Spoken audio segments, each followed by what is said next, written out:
We're on.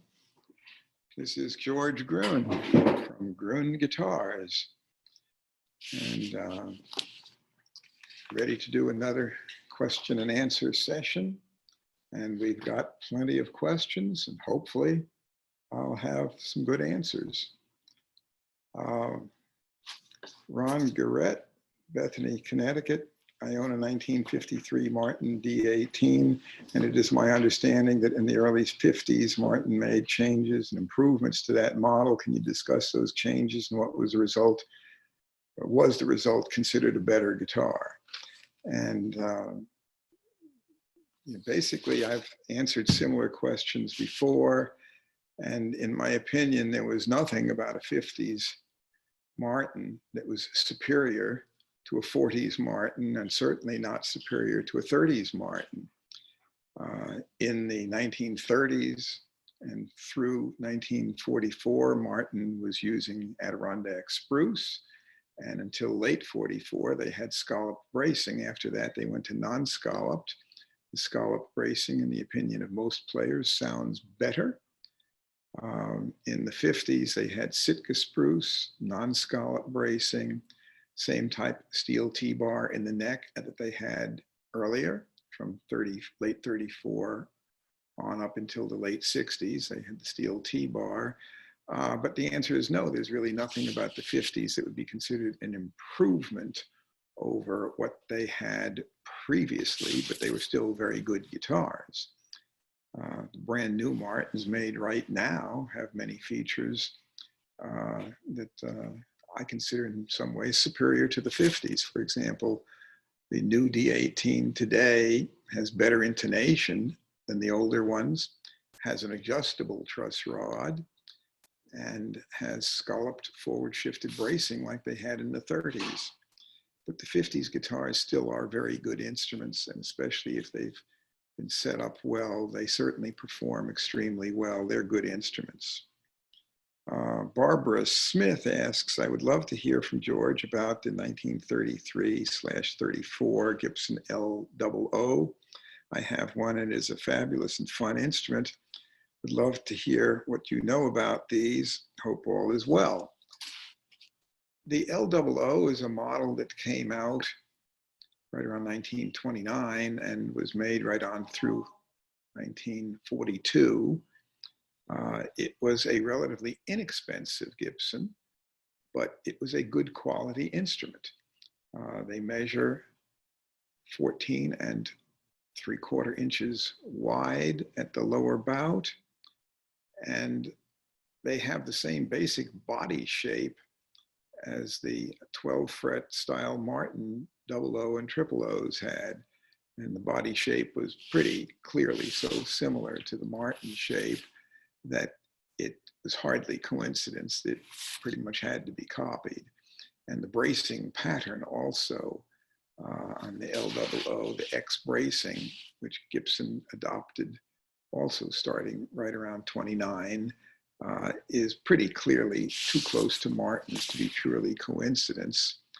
But the L-00 was an inexpensive guitar, sold new back then for $27.50, although one must consider that inflation adjusted, you have to just about multiply by 60 to know what that really means in today's terms. It was a very lightly braced guitar and thin wood construction. It was a featherweight guitar, very responsive, but somewhat delicate as a result. So if you string them with heavy strings or even medium gauge over a period of years, things are likely to warp. But when they're set up well, they are really great sounding, especially for blues style playing. They have a Adirondack spruce top and mahogany neck, back, and sides, and Brazilian rosewood bridge and fingerboard. So these are good quality materials, which today would be quite expensive, but which back then were very much affordable.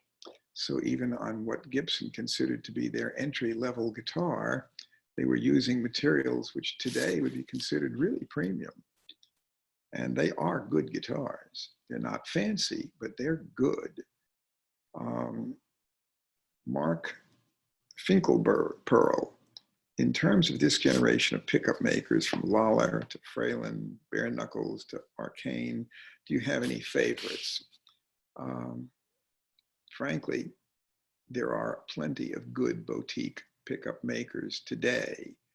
And I would add, like Tom Holmes builds great pickups here in Nashville, specializing in patent applied for humbucking Gibson style pickups. Goes to great length to make them accurate. But for that matter, Seymour Duncan, Antiquity, and Seth Lover pickups are great. And if you like the Gretsch style sound, TV Jones makes great pickups. And the difference in sound between these can be very subtle. On the new Gruhn model electric guitars, we are using the Seymour Duncan Seth Lover humbuckers, and we're using TV Jones Filtertron style pickups, and we're quite pleased with them. These other makers are also good. They vary in price, but the fact is, in my opinion, do any of them beat the original late 1950s Gibson patent applied for humbucker? I think the answer is no. And it comes down to Fender made wonderful pickups in the 50s and on into the early 60s. The Gretsch Filtertron early pickups, particularly their patent applied for pickups, were very good.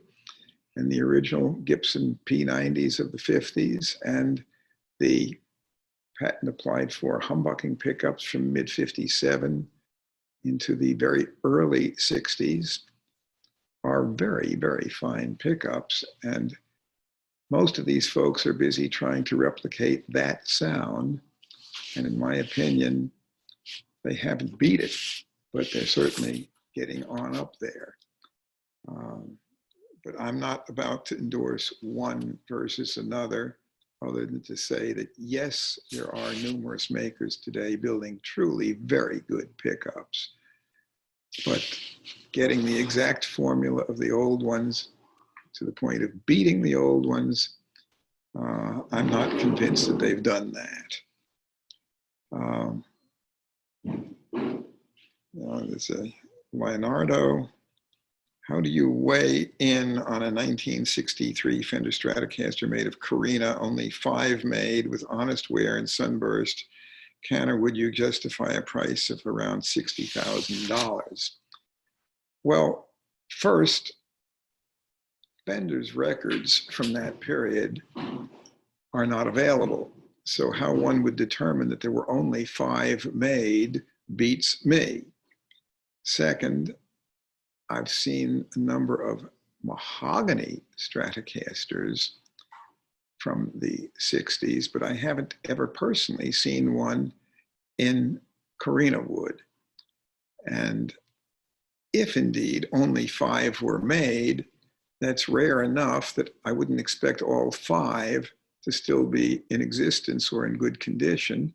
So setting a price on one would be almost impossible applying normal standards of supply, demand, and prior precedent. It would be a very speculative market at best, but I have yet to see one. What I can say is that some items just are virtually impossible to come up with an exact appraisal figure. It's going to be finding the right guy and really truly verifying the accuracy of how many were made. But again, never having touched one, I'm not going to speculate beyond that. Mike George, last week you talked about intonation on electrics versus acoustics. This is relatively easy to adjust on most electrics due to the adjustable saddles. But if I understood you correctly, you suggested when restoring an old flat top, it is possible to improve or correct poor intonation. I'm interested in how this can be done, unless it involves something like the BFTS system, that would be Buzz Phaeton. There are a number of ways one can adjust intonation, but first it should be borne in mind that there is no such thing as perfect intonation on any fretted instrument. They have a tempered scale, and which, interestingly enough, pianos are also tuned to a tempered scale. If you were to tune a piano to the exact perfect pitch, you could play in the key of C and all others would be off. And as a result, pianos are tuned to a tempered scale, which is a compromise that permits one to play in all the various keys.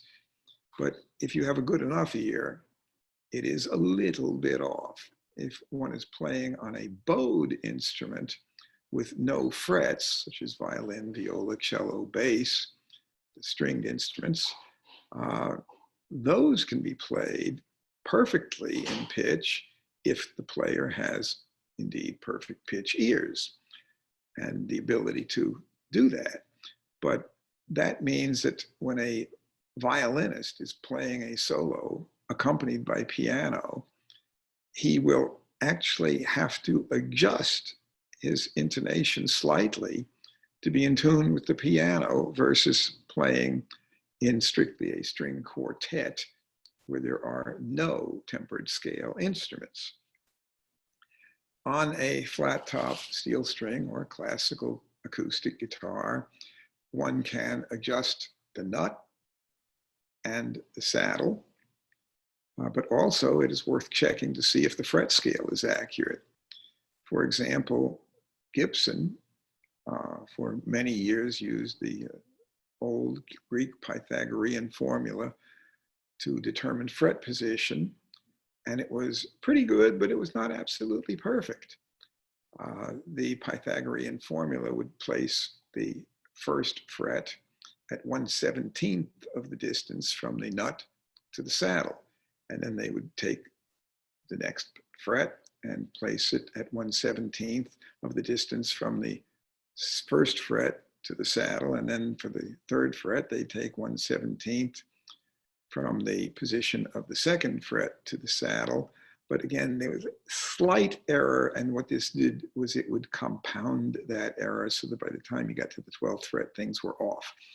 And that would be a problem because then there is no way to adjust either the nut or the saddle to truly compensate for a scale that is not completely accurate.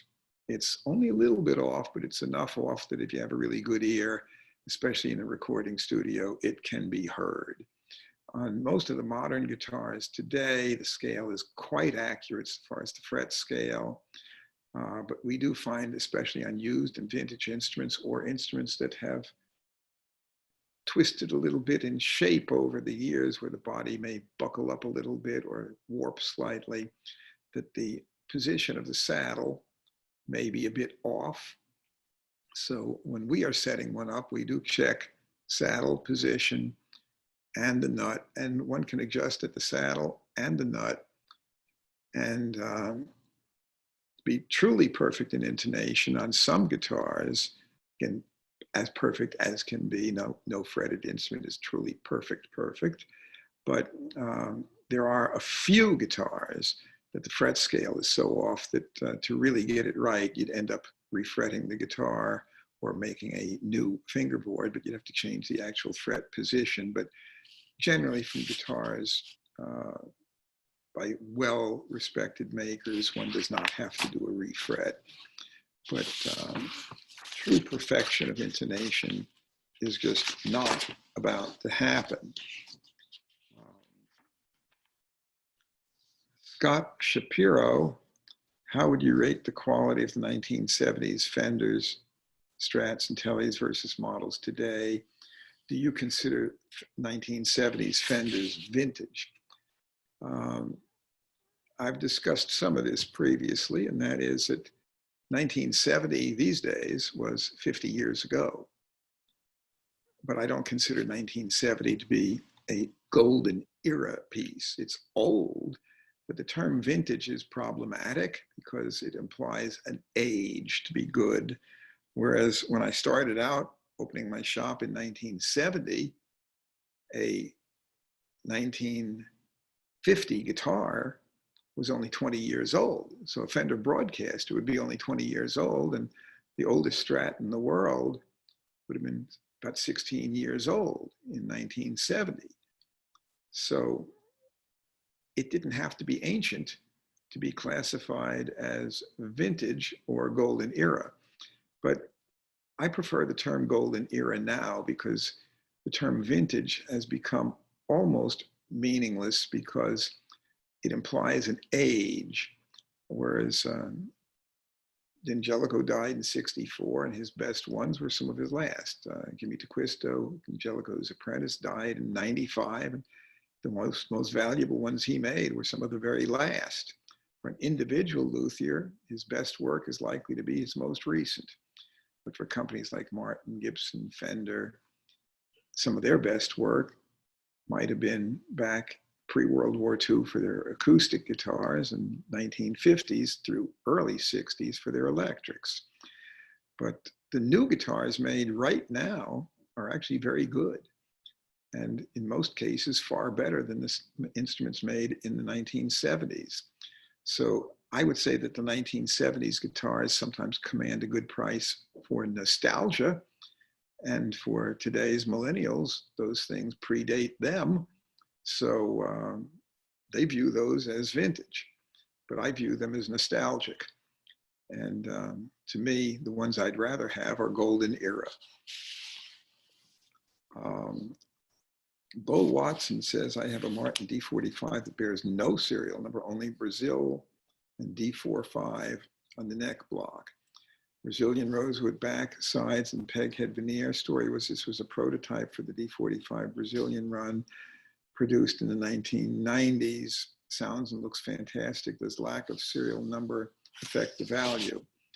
Typically, the Martin prototypes do have serial numbers. And there were some that were R&D specials, research and development, but they were typically not stamped with a model number or model name. So I'm very cautious about this guitar as to what it is.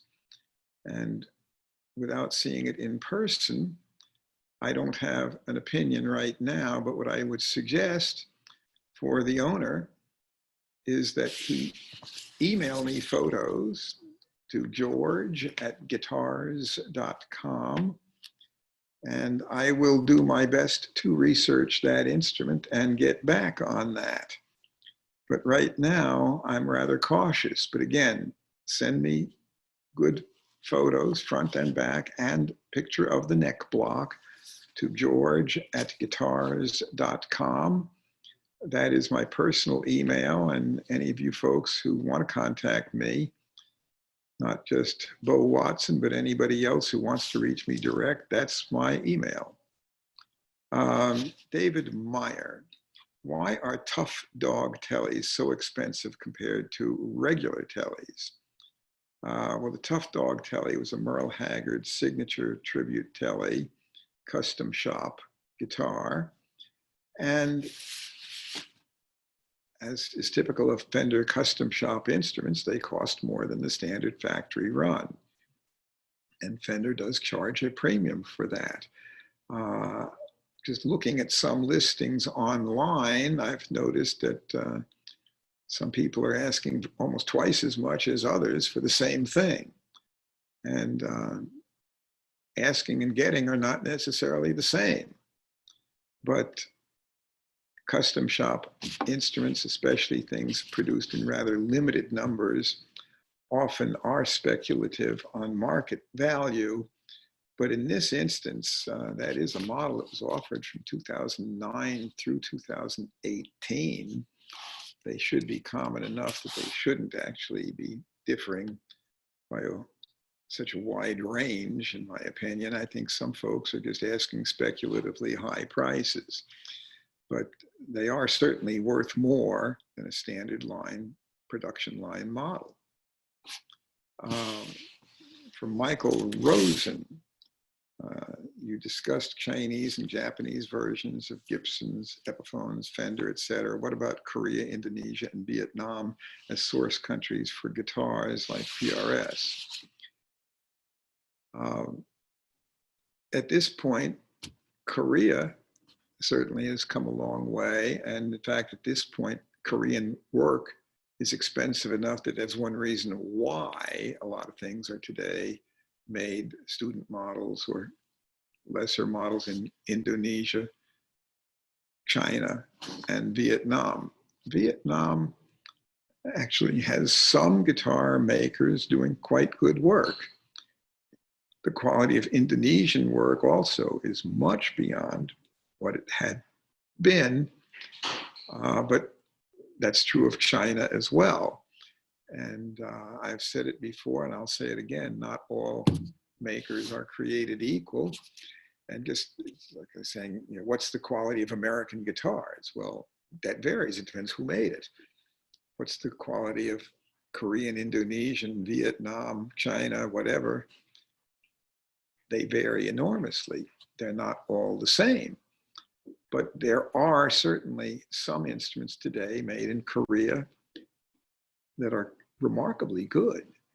And some of the Indonesian student model instruments these days are built remarkably well. In fact, there are some that are good enough that you could absolutely take them on stage and play them professionally and get by very well.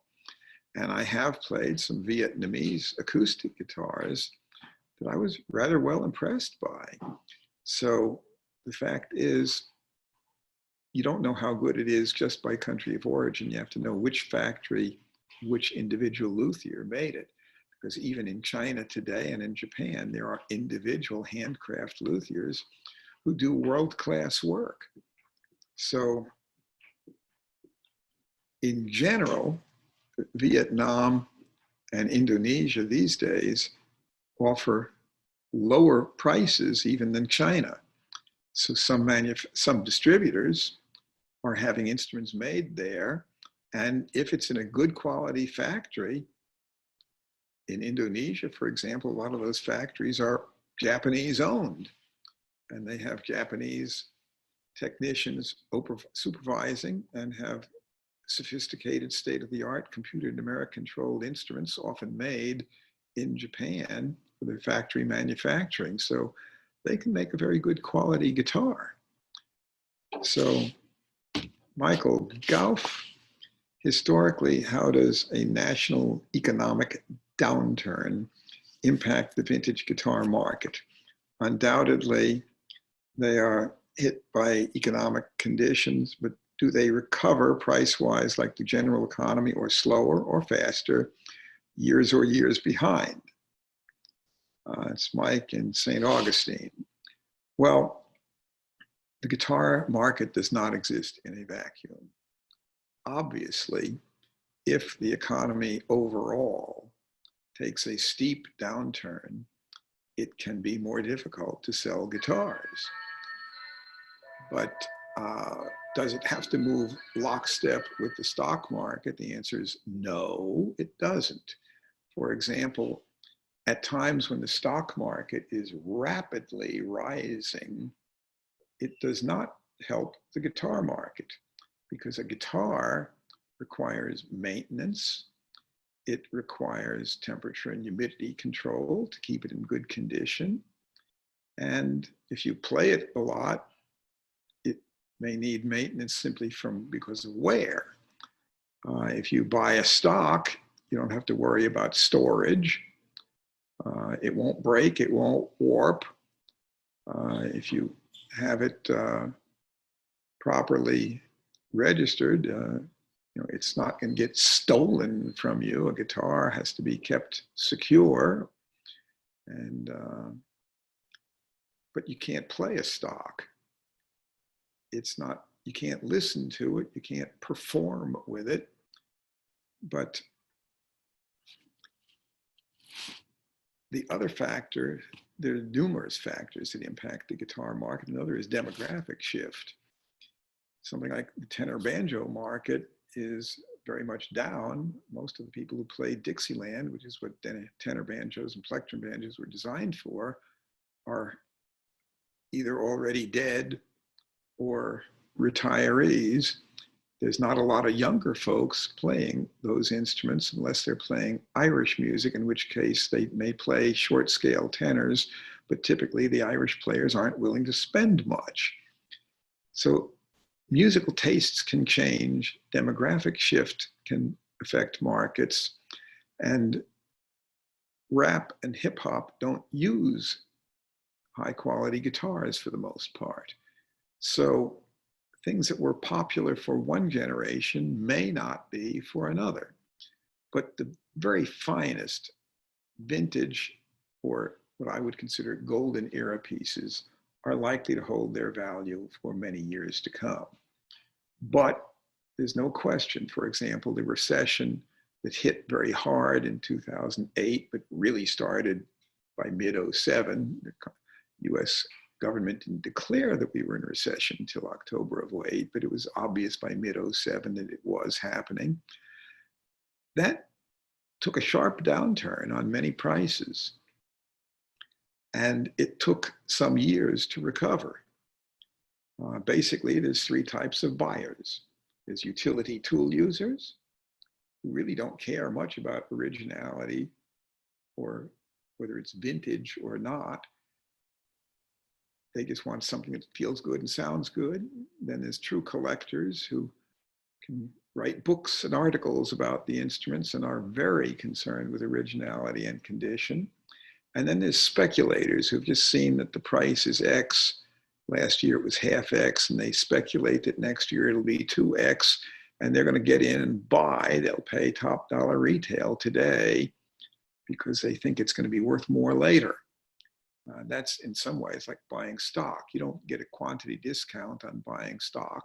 When you're calling your broker and you want to buy a stock, you pay the price of that moment and you hold it hoping that it's going to go up. Well, speculators, when they find that a market has gone down, they're likely to want to just dump the item and put the money into something else that they think is going to go up. But if a market is taken over by speculators, it is a problem, because if they bid the prices up higher than even collectors are willing to pay, and collectors will pay more than utility tool users. Once they do this, the speculators soon find that there's nobody left to sell it to at a profit. And then they likely want out, especially if they use leveraged money to buy. When a market is taken over by speculators, I find that disturbing. Essentially, it's like if this is a cliff here and there's a 3,000-foot drop, if the utility tool users got about this far and stopped, but the collectors got about this far and then discovered that this guitar, banjo, or mandolin now costs as much as their annual income, they stop. But the speculators are willing to go out here because they've just seen that the price was here and it was going like that. And now they think it's going to do that. But from here onward, they're skating on thin air.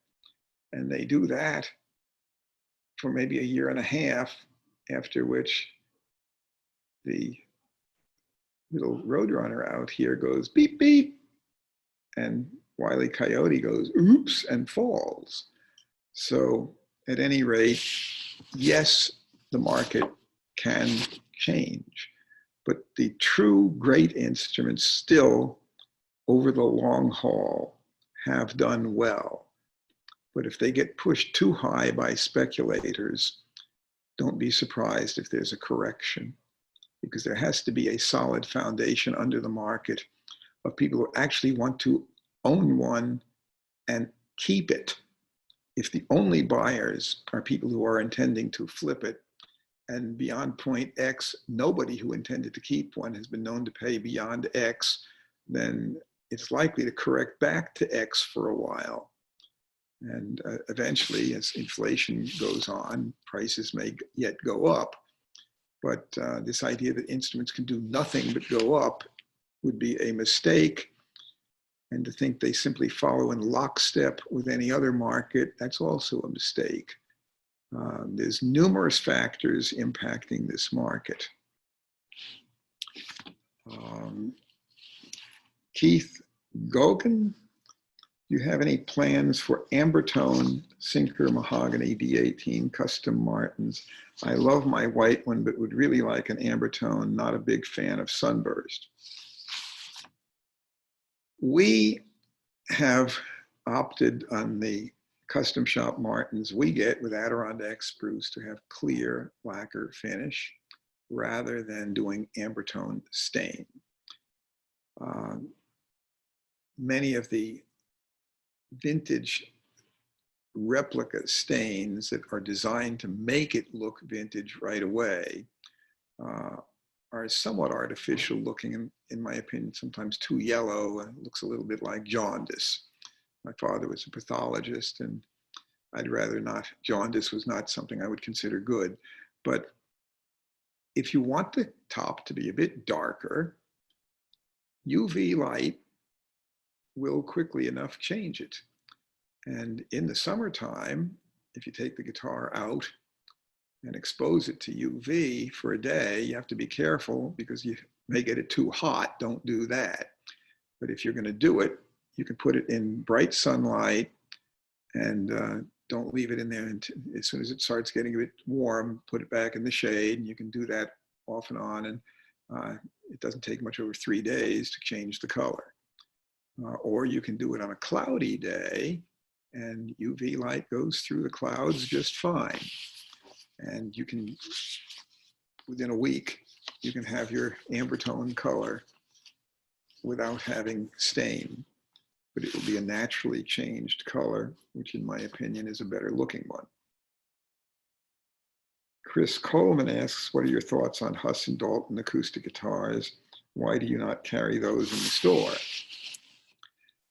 Huss and Dalton makes good guitars.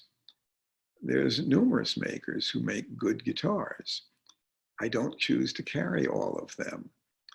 That does not mean that because I don't have it, that it isn't good. But what I do have in quantity is Martin guitars.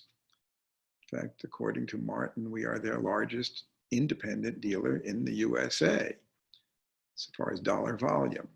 Now, we're not counting Guitar Center as an independent dealer, that's a chain, or Sam Ash, that's a chain. But we do a very considerable volume with Martin. And I'm extremely pleased with the quality of the Martin guitars. Standard lines are great. And the custom shop guitars that we order, in my opinion, are superb instruments. I haven't felt a need to try to stock guitars by other makers who are often enough producing instruments that are clones of Martins or Gibsons.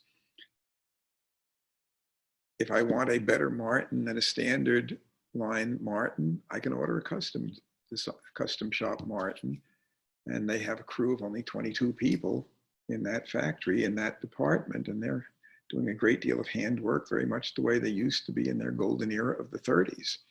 So we can get great instruments, and many of the boutique builders cost more than a new Martin, and in my opinion are not necessarily better. But the point is, I am interested in having high quality guitars that I think are good and that serve our customers' needs. And I am not interested in trying to have a bunch of different makers all doing things that look like clones of each other.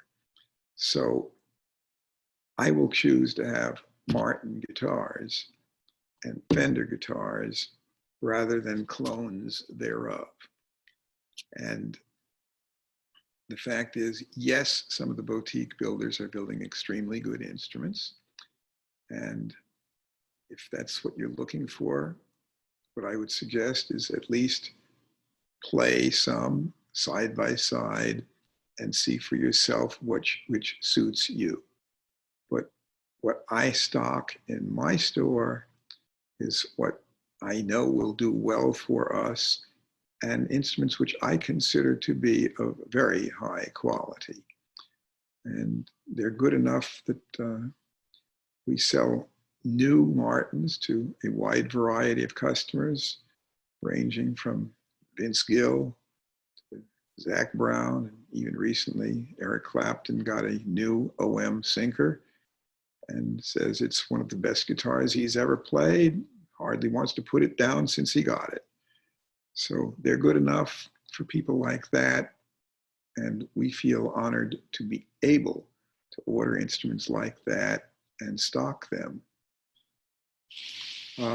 Jerry Wiksentowski, 1939 through 1941, Martin D28s with the rear shifted scallop bracing and the narrow 1/11/16 inch nut width and T-bar in the neck seem to command relatively high prices. I wonder if the narrow neck might be increasingly preferable to older folks like me and have some impact on the vintage market. Well, these are definitely very good guitars. They're not bringing as much money right now as the ones, the Martin Dreadnoughts of 1934 through late 38 with the 1 3/4 inch nut and the so-called forward shifted scallop bracing. Those are much more rare too, but there is a difference in sound, but the fact is they both sound really good. Do older folks need a narrower nut? Well, I guess I don't think that's necessarily a function of age, although if one is getting arthritic, maybe certain neck dimensions will feel better, but not all people are the same height, and they certainly differ greatly in length of fingers and size of their hand. I remember one time seeing a menu for Michael Jordan that has a restaurant, and his menu was shaped like a basketball, and it was the same diameter as a basketball, and his handprint was on it. Well, his fingers, mine have normal enough size fingers. I'm 5'10" and a half tall, but his fingers were like out to there on mine. And he'd want a wider neck. And some folks have, might be 5 feet tall and have short, stubby fingers, and they may need a narrower neck. So the fact is, not everybody wants the same nut width. And I think that when everybody is exactly the same dimensions physically, then we may all want the exact same contour neck. But in the meantime, there's room for more than one. Keith Gogan, what do you think the difference in value between an early 1957 Gibson ES350T with P90 pickups versus a late 1957 with humbucking pickups? I have an early 57 and it's a great guitar. Actually on those, the value is not going to be dramatically different, but for those who like humbucking pickups, they're going to pay more for the humbucker. For somebody who wants a guitar that looks just like the one in some of Chuck Berry's famous photos, where he has one with P90 pickups, they might want to pay more for that. But the 350T was a model made to the same size and the same scale as a Birdland, the 23.5 scale and a rather narrow nut. And it's a pretty rare guitar, but the early ones with the P90s are more rare than the ones with the PAF humbuckers. And especially if you have a blonde one with the P90s is a rare enough guitar that that'll bring, in my opinion, ought to bring fully as much as one with humbuckers. But the number of those I've seen in blonde with P90s is very, very, very few. That's a truly rare instrument. Scott Richardson, hello, George. Did you know Doc Watson at all? If so, would you speak of your interactions with him? I can't say that I got to know him extremely well, but I certainly met him in the store and backstage a number of times. And I can tell you, not only was he a brilliantly fine musician, but he was a remarkably intelligent man. I remember talking to him about international politics as well as music. And he was remarkably knowledgeable and well-informed. So it's interesting. He was at home very well able to get around, although he was blind since he was a very small child. He had an eye infection back in the days before antibiotics that wasn't so treatable. And maybe also because they were in the backwoods, didn't get the best treatment even then that they could have gotten, but it blinded him. And so for almost all his life was blind. He could get around remarkably well at home and even do home improvement projects, but taken out of his home, he couldn't get around well at all without somebody to guide him. He did not have a guide dog. I never saw him use one of those white canes with a red tip. He was really very, very much at a disadvantage getting around outside of a familiar setting unless he had someone to guide him. But put a guitar in his hand, he sure knew his way around that. And I can say that all of my contacts with him was, he was a delightful individual to be around, and a great conversationalist as well as a great musician.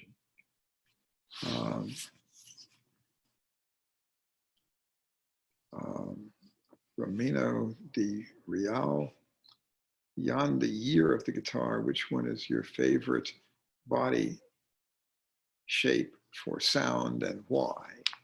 I assume he's talking about acoustics, because certainly body shape on a solid body electric is almost irrelevant as long as it has sufficient mass, especially in the bridge area.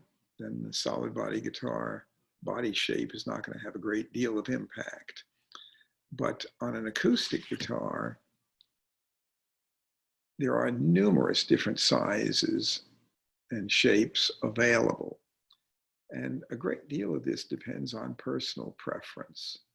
Bluegrass players like a dreadnought, and it does provide that real booming bass, which is great for backup rhythm, and real pop to it, where it just really cuts, it just blasts out sound. It's not necessarily as much sustain as some of the other shapes, but sustain is not what they're looking for. In bluegrass, they're looking for volume, cutting power, and that booming bass in particular, but also if they're playing lead, it has to do more than just booming bass. But the dreadnought does great, but for finger picking, I find that most of Martin's smaller shapes are great. Gibson's guitar shapes are not dramatically different from Martin's, and most of the other makers today also have sizes and shapes that range from sometimes as small as 12 inches at the lower bout to as big as 18.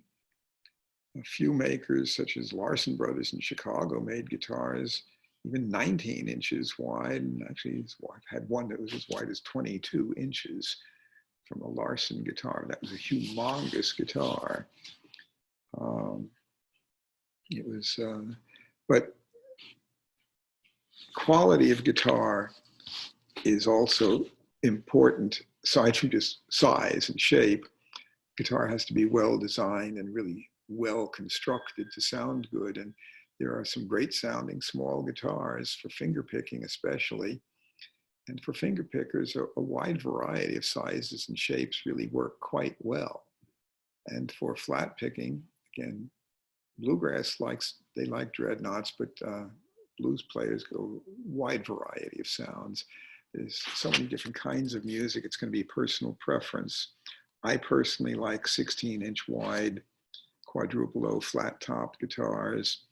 And I happen to love the 16-inch wide Gibson L-00 arch tops of the 1920s to early 30s. So that's my favorite size, but what suits me may not suit you. Tom Alexander, what is the prospect for Kirk Sand guitars holding or increasing in value? Kirk Sand is a luthier in Laguna Beach, California. He did a few guitars for Chet Atkins that were hollow electric, flat top classicals, cutaway. He does a variety of different models, but it's basically a one-man operation. And his instruments are already sought after. He has a waiting list, and his production is not going up, it's going down. And he's not going to be around forever either, so that 20 years from now, he's certainly not going to be building guitars, and his guitars are of high quality. They certainly do have the potential to go up. But this is true not only of him, but of any individual luthier. If it's a one-man operation, the production is going to be limited to either his lifetime or when he chooses to retire. And if he achieves quality and recognition, then these instruments may very well go up. But it also is going to depend on market conditions and what are the quality of other instruments available in the future. So 20 years from now, there may be some other makers who do supremely good guitars, and if they're good enough, that would compete with some of the luthier instruments made today. So if the quality in the future is not as good available as some of the ones made right now, then the ones made now will go up. If the quality in the future is better than the ones made now, then some of the ones made now may not go up. But I would predict that Kirksand guitars will be a good investment. They certainly are very well made and well designed. Marty Evans, does a pickguard have an influence on the soundboard of an acoustic guitar? It depends how big the pickguard is and how thick the pickguard is, but in general, a pickguard certainly does not help the sound of an acoustic flat-top guitar. But if it's a thin guard and not too big, the difference in sound of guard versus no guard is minimal. If it's a humongous double pickguard or a guard that covers a large portion of the top and is very thick, that will have a dampening effect on the sound, which to my ear is detrimental. But there are some performers who've used guitars as much as anything as a stage prop, and they want a big fancy pickguard that's highly ornamented and it covers half the top or more. It may look really neat with their stage outfit, but it probably doesn't help the sound of their guitar. On the other hand, if they're playing an acoustic guitar with a pickup in it, the difference in sound may be minimal on that. So strictly acoustically, the guard may dampen it, but the sound with a pickup may be minimal. Mark Berger, what is your opinion of Bob Altman guitars and how do they compare to other high-end luthiers? Answer is he's in Athens, Georgia. He builds very good guitars. Do I like them better than Martin's? No. Are they as good as Martin's? Well, I don't think they're better than 1930s Martin's, but are they equivalent to other modern luthier-built instruments, including custom shop Martin's? I would say yes. So he's an excellent builder with a good reputation. Thomas Sweeney, while watching some old Johnny Cash videos, I noticed he was playing an acoustic Fender. Since then, I've noticed other country performers from that era, late 60s, with similar acoustic Fenders. How did these compare to the Gibsons and Martins of the day? What was with the metal tube or rod in the body? Are they collectible? I'm confident that Johnny and the other players who were using those on stage very prominently had one thing in common, and that is they didn't buy them. They got them as promotional gifts from Fender. And in my opinion, do those 1960s Fender acoustics sound good compared to a Martin or Gibson flat top of the same age? No. Do they look neat? Yes. Are they structurally as stable as an old Martin or a Gibson? No. Their neck block construction was poor and sometimes collapsed. And they had very, very thick poly finishes, which often cracked They were structurally not the greatest of acoustic guitars, but there were some very well-known performers such as Johnny Cash who did use them. But in general, if you look at the photos of Johnny, including the photo that was sent to me of him holding one, you'll note that there's a microphone in the position for his vocal, but there's no mic for the guitar. And Johnny's guitar sound was produced by the band, and in general, he avoided trying to play acoustically where you'd really hear that. On Brian, I listened to James Taylor's new book on Audible, and he was very specific about tuning his guitar in synths using a tuner that is very precise. Should stringed instruments be tuned a few cents up or down from standard 440 tuning on each string? Should this be a common practice? For most players, I don't think you'd hear the difference, especially on modern guitars that are carefully intonated. But all guitars that are fretted have a tempered scale. And if you're recording and wanting to get absolutely precise as you can, your tuning can be adjusted for each key you play in ever so slightly and get it a little better in tune. They're all a compromise, but you can, with careful tuning, get it to record just ever so slightly better. For playing live, is anybody likely to hear that, especially if you're playing in a band acoustically or jamming? No. But if your hearing is good enough and you're playing with in a studio setting with other musicians, getting it as close to in tune as possible, certainly yes. But the difference that, again, it's going to be pretty minor. But that's probably as much as needs to be said. It's tempered scale is such that everything is a bit of a compromise. John Van Tilburg, I really enjoy playing jazz guitar. What would your recommendation be for the best amplifier for me to use in a small to medium-sized venue? Well, these days there's a whole bunch of boutique makers as well as makers such as Fender that produce good amps. And most musicians these days prefer a tube amp rather than solid state. And for jazz in general, you're not looking for a bunch of distortion. One that I like particularly well is Hendrickson, which does amps that are compact, but still pack pretty good power. And they work very, very well for Chet Atkins style. They work very well for jazz, but I'm hesitant to just want to name just one. There's little Walter amps that are really good. Vince Gill uses those. And Fender makes a wide variety of amps, but the best amp for rock and roll is going to be set up where you can have distortion and overdrive effects, which for jazz you're not going to use. A lot of the jazz players back in the 60s and 70s liked the polytone amps, which were actually solid state, but solid state can give a sound that is actually quite good for jazz, but generally doesn't work very well for rock or blues. But there's a wide variety of amps that could do that.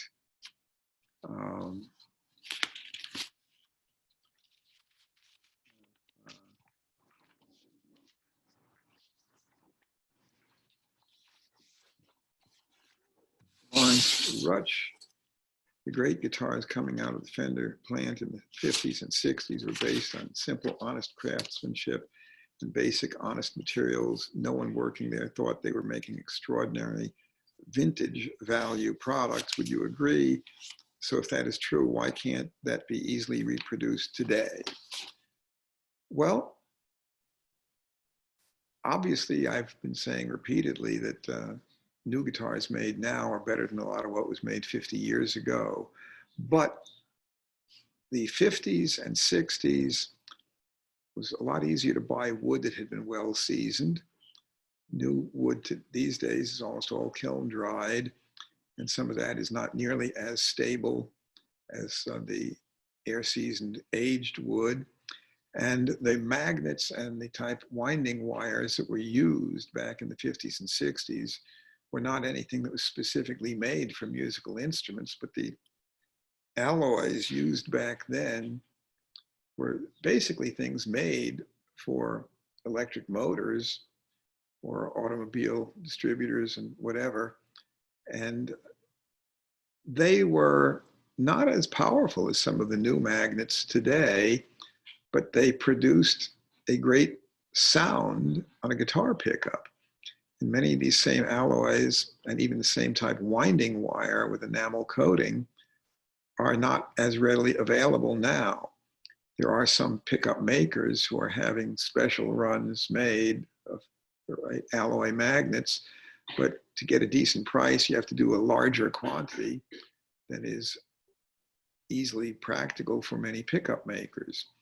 Fender and Gibson were not having special alloys done for them back in the 50s and 60s for their pickups. It was standard stuff that was available in quantity, and automotive and other manufacturers used huge amounts of this material, so it was easy to get, and replicating some of that is hard to do now. And hand winding pickups, which is what was done back in the 50s into the 60s, did produce a different sound than some of the machine winding that's done by most makers today. But anything that could have been done once, certainly theoretically, should be possible to do again. It's just a matter of are you willing to take the time and trouble to do that.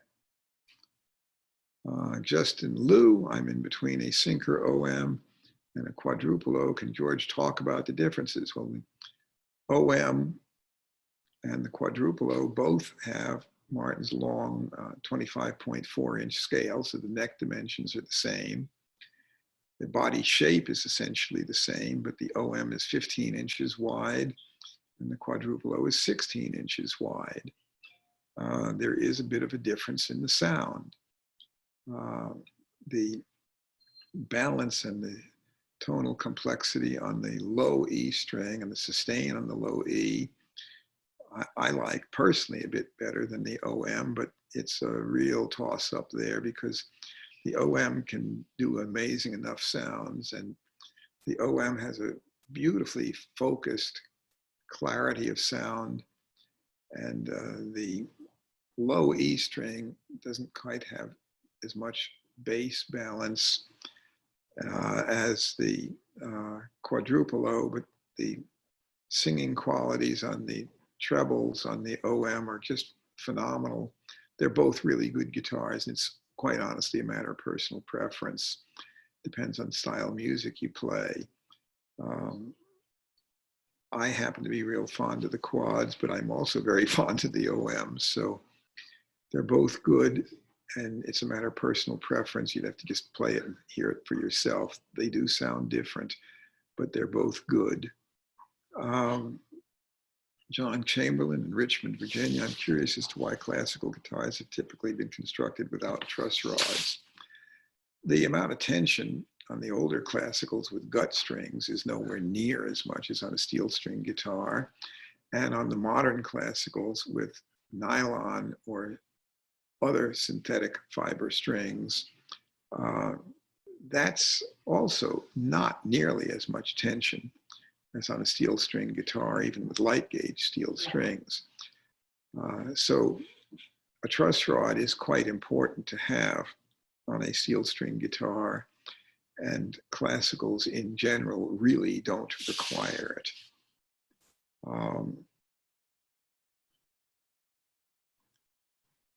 Elias Johnson, obviously, I'm the only player that would like to see a high quality guitar with a wider nut width than 1.68 inches. Otherwise, manufacturers would make them. Am I missing something?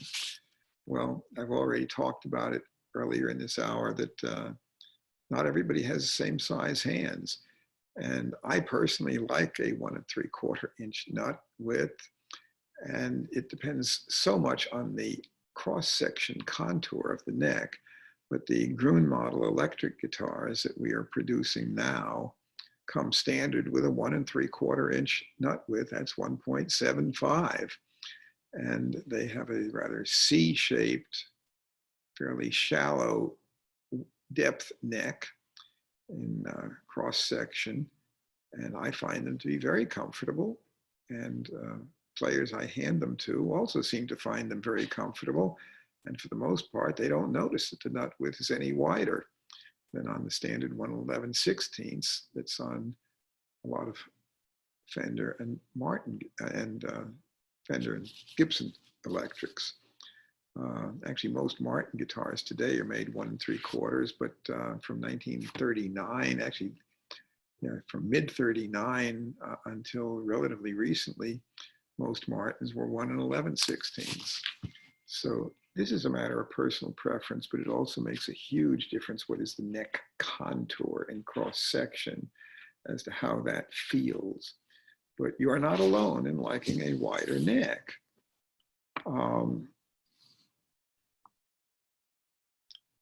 Artie Fields asked how many instruments you personally own. What are some of your favorites?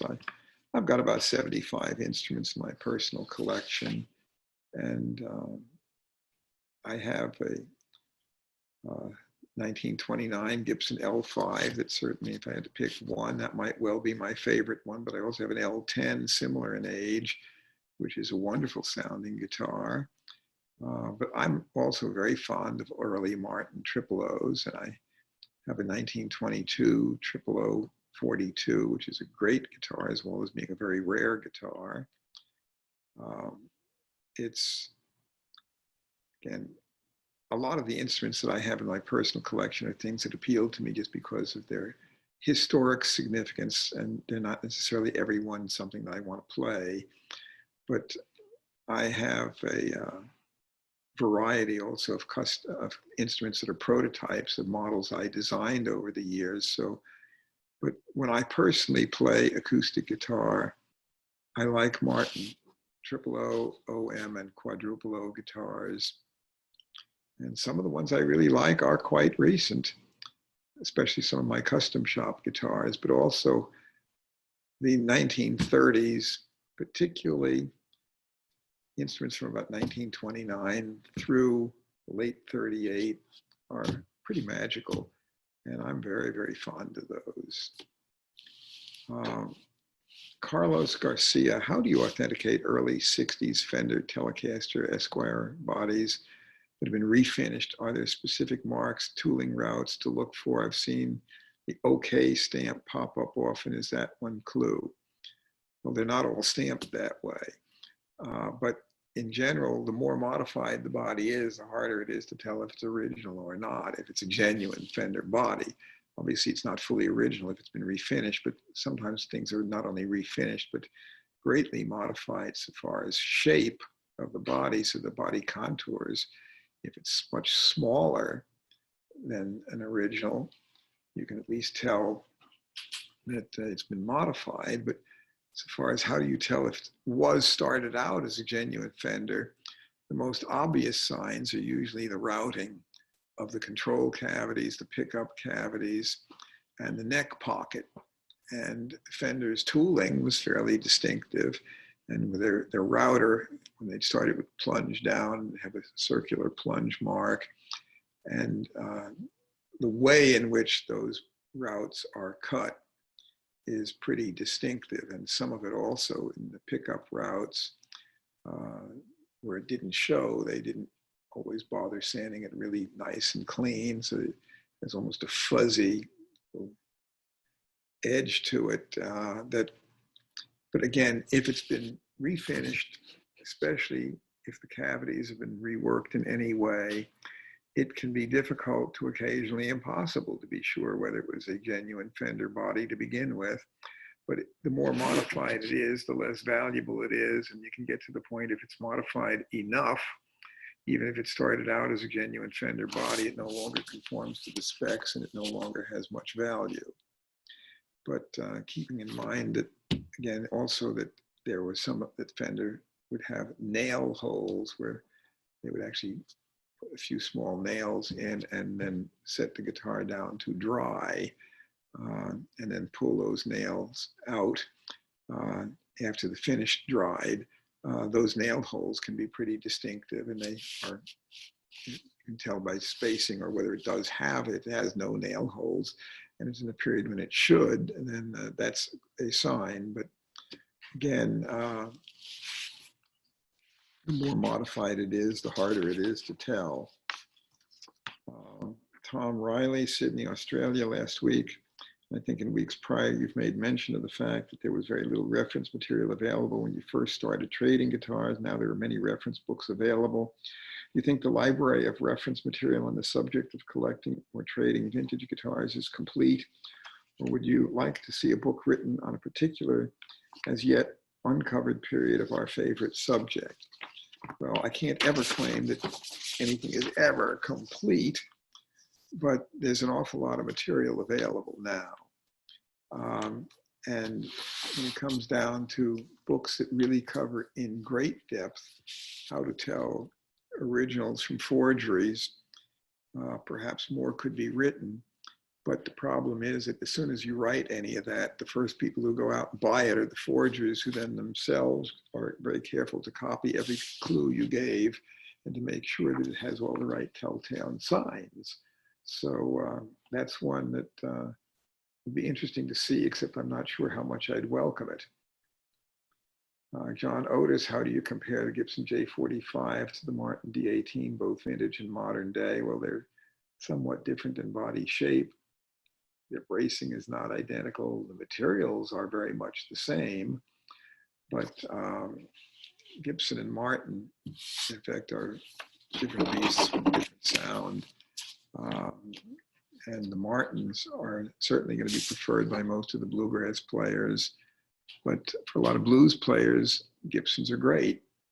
And an early Gibson J45 from the 40s into the early 50s is still can be a really good guitar. And I'd have to say that the necks feel different. The Gibsons had an adjustable truss rod when Martin didn't have an adjustable rod until 1985. They look different, they feel different, they sound different, and it's going to be a matter of personal preference, but the early J45s are fine. So far as modern day, they continue to be different. But most blues players really like the Gibson sound. Bluegrass and a lot of country players prefer the Martin sound, but then there's country players who like Gibsons as well. So I just say bluegrassers are almost always going to like the Martin sound. And for a lot of the rest, it's going to be a matter of personal preference.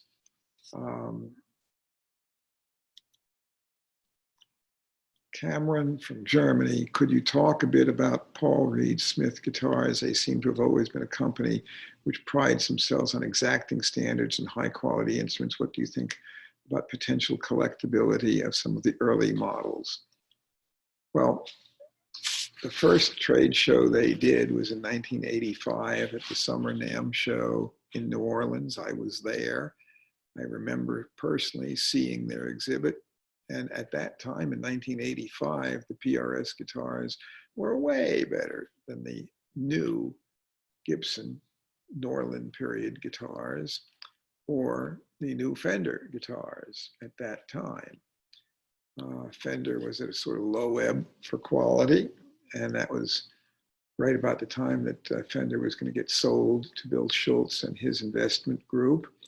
And it was before Gibson got sold to Norland. That was in '70, but the quality at Gibson was falling dramatically. Today, PRS is competing with lots of other companies that make good guitars, but PRS is still making plenty good guitars.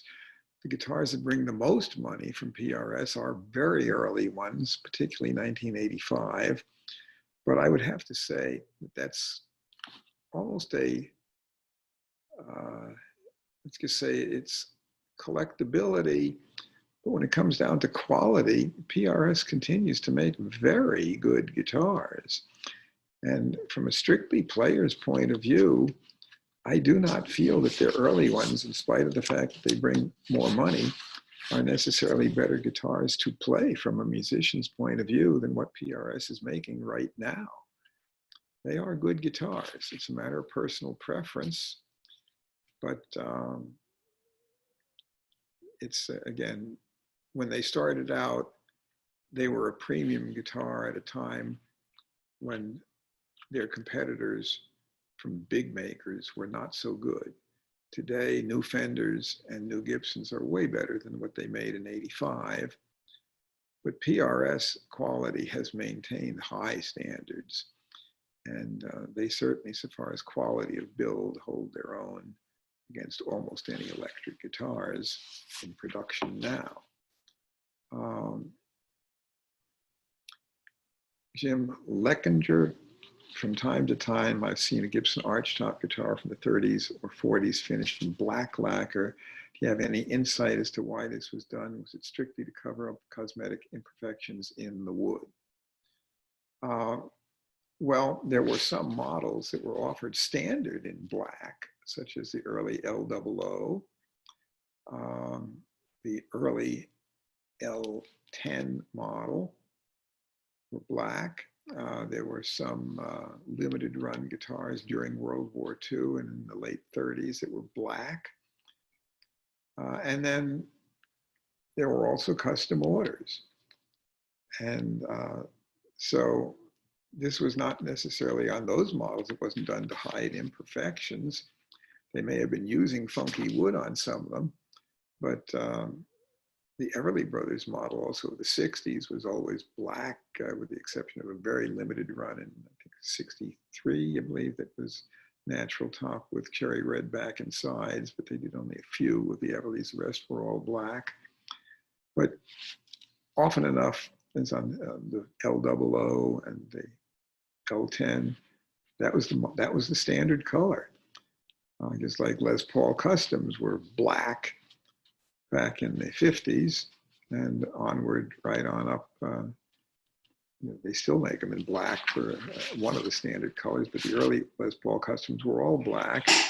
It was not necessarily to hide wood, but there are certainly some cases, particularly getting more recently, when it was mostly to hide. It could have been to hide some inferior wood, but no one, they don't say that in their records. We have room for one more. So Tom Van Tilburg, what would you consider to be the ultimate jazz guitar? Now, I think that there's no complete straight answer to that, but if you're going to talk about an acoustic jazz guitar with no pickup, then certainly D'Angelico and D'Acquisto and Monteleone today would be right on up there. If you're going to have a jazz guitar with a pickup on it, then it's really, players like Joe Pass used a single pickup P90 pickup ES-175 Gibson and did great with it. He could have afforded to get a D'Angelico. He didn't. He was quite happy with that. If you're playing electrically, it's not necessary to have a carved graduated thickness spruce top to do that. But as far as the most valuable jazz guitars, probably D'Angelico, D'Acquisto, and most expensive builder today, I think without a doubt, for jazz guitars is John Monteleone. But there are numerous guitars that can play jazz. Keep in mind that Les Paul himself was basically a jazz player, and he used solid body guitars. So there's nothing to say that it has to be hollow body to play jazz. And certainly there's a big difference between acoustic versus electric, and not all jazz is the same. There's not only just one jazz sound. If you listen to jazz, you'll discover that there's a wide range of different styles of music that fall into that category. But most of the jazz players do want a acoustic or electric archtop FO guitar. And beyond that, I'd still have to say you can play jazz on more different styles of instruments than one would expect. And for that matter, gypsy jazz, like Django Reinhardt, that style of music, he played Selber guitars, and that's a whole different sound again. So what is the sound of jazz? It's sort of whatever jazz musicians decide they want it to be. I'll look forward to talking with folks next week, making this into a weekly event.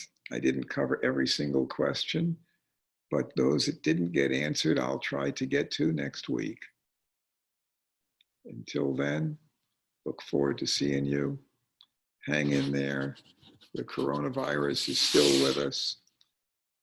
Some places are opening up for business now, and we'll see what comes roaring back, business or the virus. But in the meantime, I can tell you Gruhn Guitars is handling phone calls, emails, online orders. We are very much in business. We are shipping and receiving, and we're here for the long haul, and we are still doing quite well. Hope you are too. That's it for this.